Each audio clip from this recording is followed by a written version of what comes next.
ونستغفره ونؤمن به ونتوكل عليه ونعوذ بالله من شرور أنفسنا ومن سيئات أعمالنا من يهده الله فلا مضل له ومن يضلل فلا هادي له وأشهد أن لا إله إلا الله وحده لا شريك له وأشهد أن سيدنا ومولانا محمدا عبده ورسوله. أما بعد عباد الله، فإني أوصيكم ونفسي بتقوى الله العلي العظيم القائل في محكم كتابه: أعوذ بالله من الشيطان الرجيم، بسم الله الرحمن الرحيم. واعبد ربك حتى يأتيك اليقين. رواه مسلم عن معقل بن يسار رضي الله عنه أن رسول الله صلى الله عليه وسلم قال: العبادة في الحرج كهجرة إليه، وقد أوجب تقدست أسماؤه علينا أن نؤدي الفرائض ونجتنب المحرمات، فوجب علينا أن نتقرب إليه بما افترض الله وأمر وننتهي عما نهى وحذر، فإن أفضل ما يتقرب به العبد إلى ربه أداء الواجبات واجتناب المحرمات. وليعلم أن الثبات على أداء الواجبات واجتناب المحرمات هو السبيل إلى النجاة يوم القيامة ودخول الجنة بلا عذاب. إننا ندعو إلى الثبات على طاعة الله تعالى، ندعو إلى الالتزام التام بالشرع، إلى التكاتف والتعاضد والتعاون على طاعة الله تعالى، والاعتصام بحبل الله المتين، لا سيما في هذا الزمن العصيب الذي عظم فيه الخطر واستشرى فيه الشر وزاد الفساد، فصرنا نرى القابض فيه على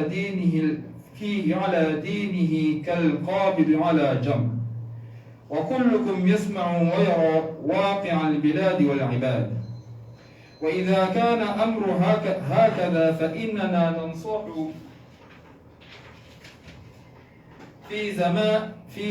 في زمن الفتن التي توالت كقطع الليل المظلم أن يشغل الواحد منا نفسه بعبادة ربه وطاعته، بتعلم وتعليم وصلاة وصيام وإعانة ملهوف وقراءة القرآن لينال تلك الفضيلة العظيمة.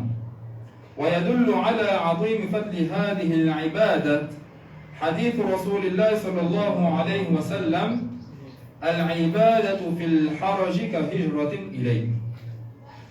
شبه عليه الصلاة والسلام أجر المتعبد في الحرج بأجر من هاجر إليه حين كانت الحجرة فرض، حيث إن الحجرة كانت في وقت من الأوقات فرضا على المستطيع من المسلمين، فكان واجبا على من استطاع الحجرة أن يحاجر إلى رسول الله صلى الله عليه وسلم في المدينة المنورة.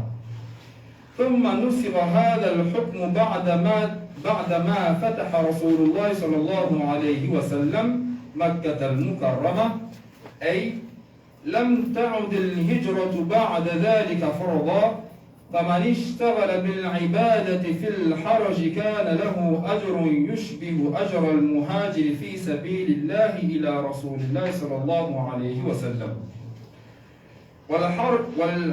والحرج معناه شدة القتل وكثرته، والمعنى أن أجره يشبه أجر من هاجر في الصحراء وتحمل وعثاء السفر وأعباء الرحيل ومشقات الطريق طاعة الله ورسوله، فأي خير وأي أجر وأي فضل هذا الفضل العظيم الذي يناله ويحوزه من تشاغل بالعبادة في تلك الحال.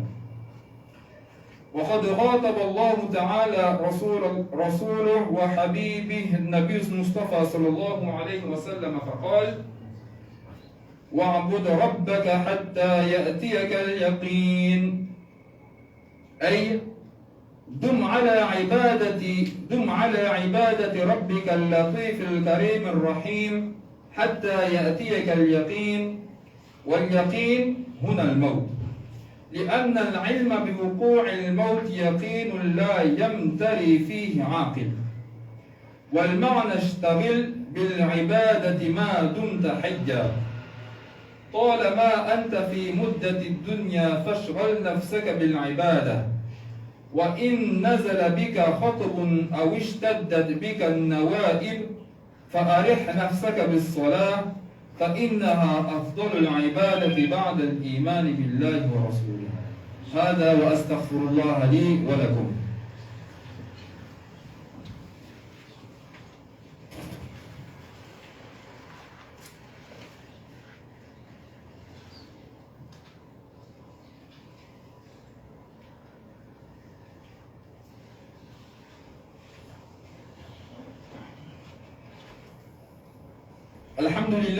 الحمد لله نحمده ونستعينه ونستغفره ونؤمن به ونتوكل عليه ونعوذ بالله من شرور أنفسنا ومن سيئات أعمالنا.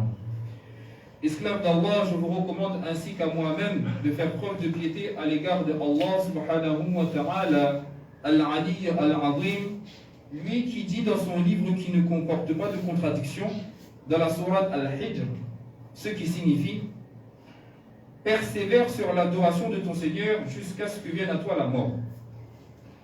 Muslim a rapporté dans son Sahih de Ma'qil ibn Yasar que le messager d'Allah sallallahu alayhi wa sallam a dit persévérer sur l'adoration à l'époque des tueries, des troubles sera comme faire l'émigration pour me rejoindre. Dieu, que ses noms soient honorés, nous a ordonné d'accomplir les obligations et d'éviter les péchés. C'est donc un devoir pour nous de nous rapprocher de son agrément en accomplissant les devoirs et tout ce qu'il a rendu obligatoire sur nous et en s'abstenant de ce qu'il a interdit et tout ce contre quoi il nous a mis en garde.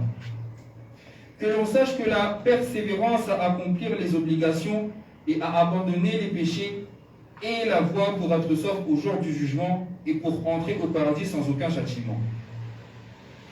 Nous appelons à l'attachement complet et parfait à la révélation, à la solidarité, au soutien les uns des autres, à l'entraide pour l'obéissance d'Allah Ta'ala, à s'attacher à cette voie ferme qu'Allah Subhanahu wa Ta'ala nous a indiquée, à l'islam, surtout dans cette période difficile durant laquelle les divergences et les erreurs se sont multipliées, dans laquelle le mal a augmenté ainsi que la corruption.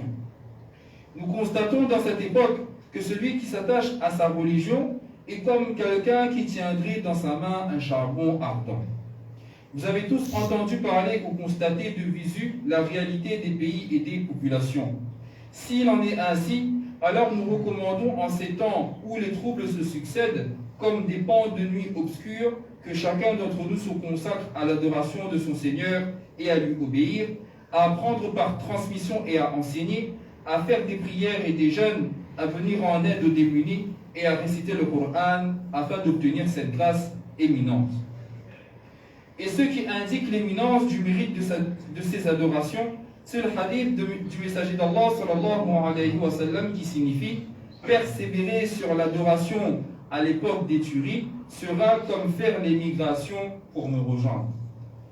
En effet, le messager d'Allah sallallahu alayhi wa sallam a comparé la récompense de celui qui se consacrera à l'adoration durant ces périodes de grand nombre d'homicides, de troubles, et à la récompense de qui a fait l'émigration pour le rejoindre lorsque l'émigration était une obligation. En effet, pendant un temps, l'émigration était obligatoire pour tout musulman qui en était capable. C'était donc un devoir pour toute personne qui pouvait faire l'émigration d'émigrer pour rejoindre le messager de Dieu sallallahu alayhi wa sallam à Médine, ville illuminée. Ensuite, ce jugement a été abrogé par la révélation après que le messager d'Allah sallallahu alayhi wa sallam a conquis la Mecque honorée. C'est-à-dire qu'après cela, l'émigration a cessé d'être obligatoire. Celui qui se consacre donc à l'adoration en période de grande dissension, de grand nombre d'homicide, il aura une récompense semblable à la récompense de ceux qui ont émigré dans la voie que Dieu a créée pour rejoindre le messager de Dieu, sallallahu alayhi wa sallam. Cela veut dire qu'il aura une récompense qui ressemble à la récompense d'un homme ou d'une femme qui a émigré dans les déserts, qui a supporté les difficultés du voyage, les douleurs du départ, les épreuves du voyage par obéissance à Allah et à son messager. Quel bienfait, quelle récompense et quelle grâce que ce grand mérite qu'obtiendra et gagnera celui qui consacrera à l'adoration dans ce genre de situation. Allah subhanahu wa ta'ala a dit à son messager et son bien-aimé, le prophète al-Mustafa sallallahu alayhi wa sallam, dans la sourate Al-Hijr, ce qui signifie « Et persévère sur l'adoration de ton Seigneur jusqu'à ce que vienne à toi la mort ».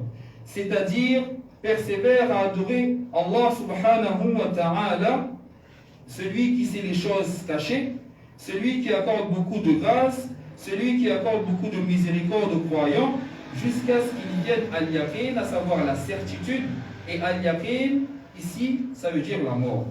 Car la connaissance de la survenue de la mort est une certitude. Aucune personne sensée ne doute de cela. Cela veut dire, occupe ton temps par l'adoration, tant que tu es vivant, tant que tu es dans ce bas monde. Occupe-toi par l'adoration d'Allah, même si tu es éprouvé, même si tu as beaucoup de difficultés.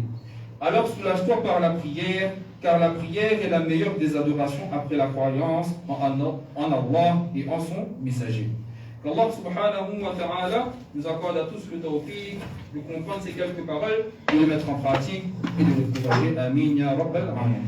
Subhanallah wa bihamdihi, subhanakallahumma wa bihamdika, wa nashhadu an la ilaha illa anta wa nastaghfiruka wa natubu ilayk.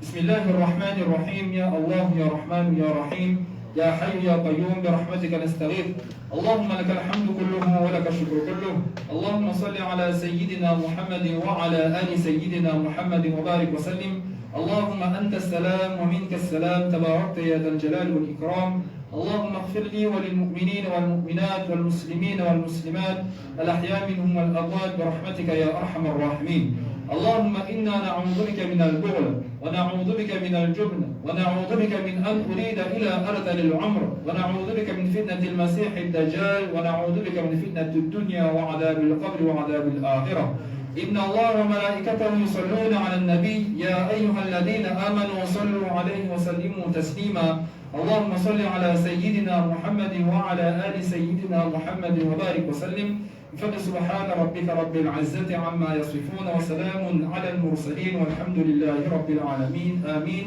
برحمتك يا أرحم الراحمين قيم الصلاة. الله أكبر الله أكبر أشهد أن لا إله إلا الله.